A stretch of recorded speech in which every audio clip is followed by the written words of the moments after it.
ये कहानी है एक ऐसे गांव की जहां लोग बहुत खुशहाल और चैन की जिंदगी जीते थे। उसी गांव में रहते थे 4 जिगरी दोस्त, ज्ञान भाई, अज्जू भाई, B2K और राय स्टार। ये चारों हर वक्त साथ रहते, मस्ती करते और जिंदगी को बेफिक्री से जीते। लेकिन फिर एक दिन ऐसा मोड़ आया जिससे सब कुछ बदल गया। एक सुबह गांव के बीचों बीच B2K की लाश मिली। पूरे गांव में डर और मातम का माहौल बन गया। गांव वाले कहने लगे शायद उसने आत्महत्या की है, मगर राय स्टार को कहीं न कहीं कुछ अजीब सा महसूस हो रहा था। उसका दिल कह रहा था कि मामला कुछ और ही है। 2 दिन बाद रात के करीब 2 बजे ज्ञान भाई और अज्जू भाई ज्ञान के घर बैठे इस घटना पर चर्चा कर रहे थे। अज्जू, तुझे क्या लगता है, क्या सच में B2K ने खुदकुशी की थी? ज्ञान, मुझे नहीं लगता। B2K जैसा बंदा ऐसा कर सकता है, कुछ तो गड़बड़ है। अज्जू घबराकर, भाई अब तो डर लगने लगा है, कहीं अगला नंबर हमारा न हो। ज्ञान, अरे डर मत, कुछ नहीं होगा। अज्जू, ठीक है भाई, अब निकलता हूँ, काफी रात हो गई है। भाई अपनी बाइक लेकर घर के लिए निकलते हैं। रात शांत मगर भयानक थी। हवाएं तेज चल रही थीं और रास्ता सुनसान था। अचानक उन्हें सड़े डाचक के बीचों बीच एक सफेद चीज पड़ी नजर आई। उन्होंने बाइक रोकी और धीरे धीरे उसके पास जाकर देखने लगे। तभी वो चीज अचानक गायब हो जाती है। अज्जू घबरा जाते हैं। तभी पीछे से एक लड़की के रोने की आवाज आती है। वो पलटते हैं और देखते हैं एक लड़की सफेद कपड़ों में खड़ी है। अज्जू हैरान होकर,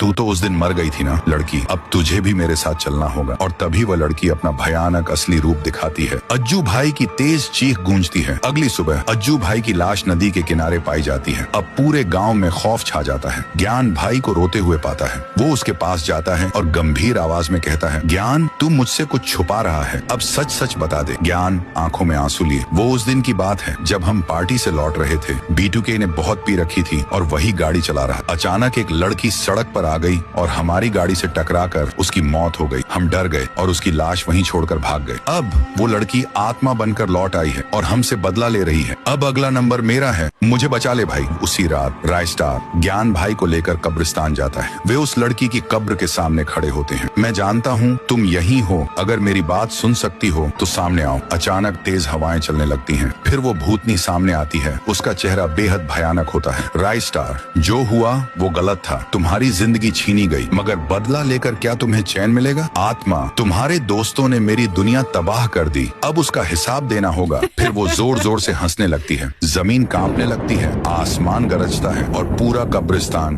धुंध में डूब जाता है। कुछ ही पल बाद जब धुंध छटती है, राय स्टार देखता है, ना वहाँ आत्मा होती है, ना ज्ञान भाई।